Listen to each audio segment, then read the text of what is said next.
За сайн байна уу? Намайг Гэрэл сайхан гэдэг. Солонгос улсад амьдардаг. Тэгээд гоо сайхны хагалгаа сонирхоод хагалгаанд одоо хаалганыхаа өмнөх шинжилгээнд орох гэж сууж байна. Миний яг ингээд одоо хамгийн анх аягүй сэтгэл зовоод байсан юм нүдний доото талын ингээд уутан зэрэг айгүйх наашаа гарч ирдэг байсан.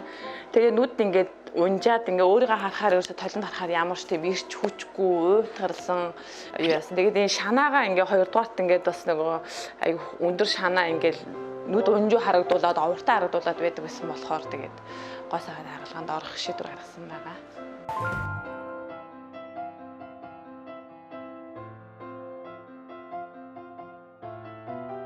Хаалганд орлоо. Баяртай. Сайн байна уу? Наана эмнэлэгт хагалгаа хийлгсэн Гэрэл сайхан байна. Одоо хагалгаа хийлгээд 2 сар 13 хонж байна.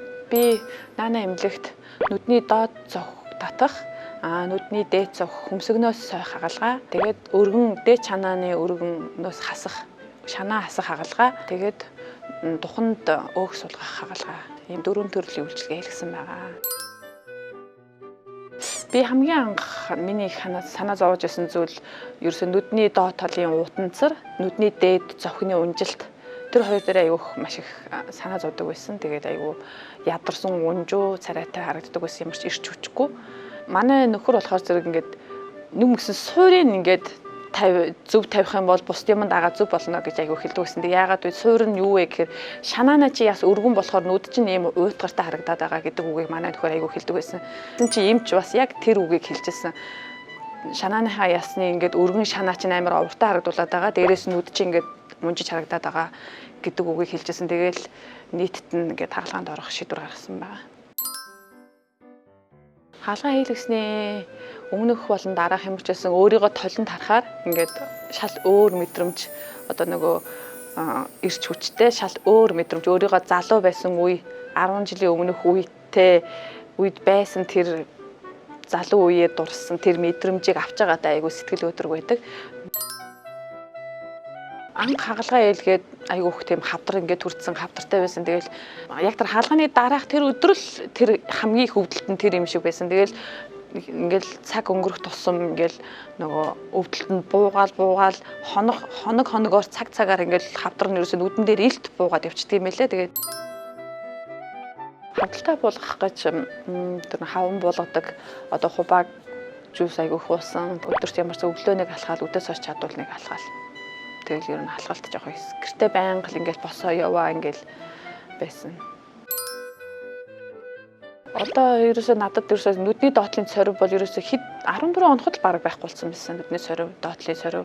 Одоо хөмсгний цорив жоох ингээд яг би өөрөө ингээд сайн хараад ажиглах юм бол би өөрөө мэдж байгаа учраас юугаа хардаг. Хаалганыхаа цорвыг хардаг болохоос хүмүүс бол ерөөсөө ямар ч хүн хөндлөнгөөс хараад цорвыг хардаггүй. Ямар ч юу байхгүй, оёдл байхгүйтэй бүр үнэхээр гайхалтай. Айгүй хурд идэг тийм байлээ. Гаралгүй яах вэ ямар ч гэсэн хаалгаанд өөрөө бүр зорж орё гэж хүсэж мөрөөдөж орсон болохоор ямар ч гэсэн би өстэй зөв юмаа хийжээ гэж амар сэтгэл бардам байдаг. Тэгээд манай дүүнер гэр бүлийнхэн ч гэсэндээ ойр тойрныхан ч гэсэндээ анхлаа намайг айгүй хэсэргүүцчихсэн. Тэгээд нэрээ зөв байна.